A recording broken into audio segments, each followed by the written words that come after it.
ஒரு காலத்தில் கடல் அன்னையின் கருணையால் கிடைத்த மீன்களை நீண்ட நாட்களுக்கு பாதுகாக்க நம்மவர்கள் கண்டெடுத்த அருமையான வழிதான் இந்த கருவாடு.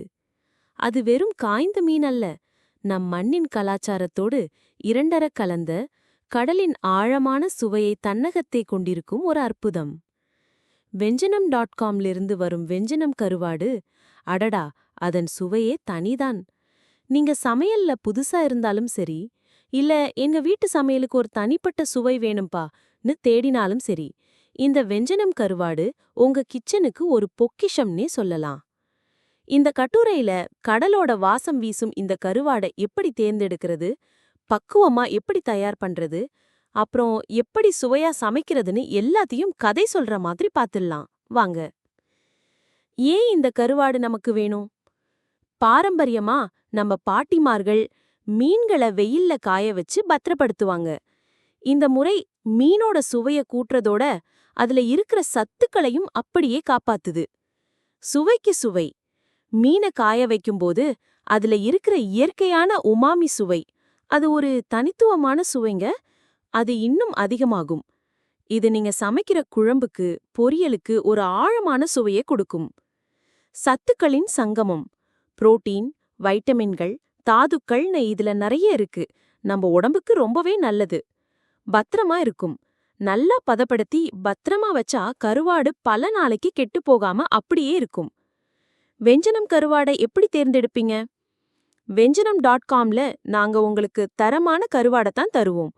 ஆனாலும் நீங்க வாங்கும்போது சில விஷயங்களை கவனிச்சுக்கங்க. 1. நிறம். கருவாடு அதோட உண்மையான நிறத்துல இருக்கணும்.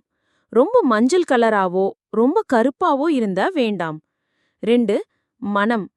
கடல் வாசம் மட்டும்தான் வீசணும். கெட்டுப்போன வாடையோ அழுகிய மனமோ வரக்கூடாது. அப்பதான் அது நல்ல கருவாடு. ஈரம் கூடாது. கருவாடு நல்லா காஞ்சிருக்கணும். ஈரமா இருந்தா சீக்கிரம் கெட்டு போயிடும். ஜாக்கிரதை. சமைக்கிற முன்னாடி என்ன செய்யணும்?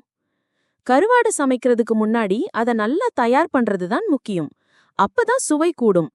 முதல்ல கருவாட தண்ணியில நல்லா கழுவிருங்க.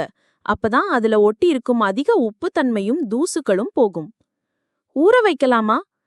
தேவைப்பட்டா நிறைய கருவாடுல உப்பு அதிகமா இருக்கும். சமைக்கிற முன்னாடி 15 to 30 நிமிஷம் தண்ணியில அல்லது வெந்நீர்ல ஊற வச்சா உப்பு குறையும். பெரிய கருவாடுகளுக்கு இன்னும் கொஞ்ச நேரம் ஊற வைக்க வேண்டி வரலாம். ஊற வச்சதும் தண்ணிய வடிச்சிட்டு கருவாட மெதுவா பிழிஞ்சு தண்ணி எடுத்துருங்க. சுத்தம் செய்யுங்க.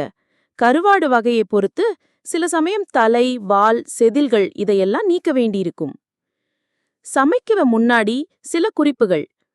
வெஞ்சனம் கருவாடை வச்சு எத்தனையோ சுவையான உணவுகளை செய்யலாங்க.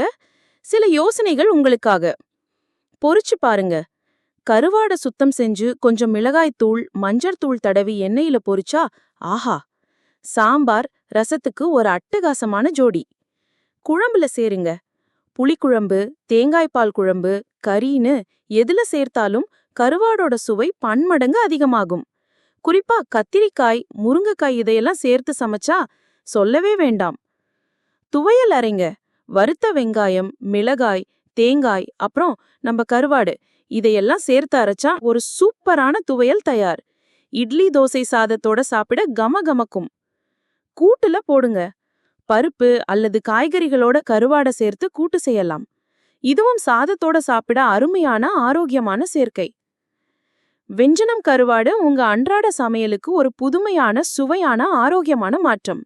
இத உங்க சமையல் அறையில சேர்த்து கடலின் தனித்துவமான சுவைகளை அனுபவிக்க ஆரம்பிங்க. எங்க வெப்சைட்ல இருக்கிற மற்ற சமையல் குறிப்புகளையும் பாருங்க.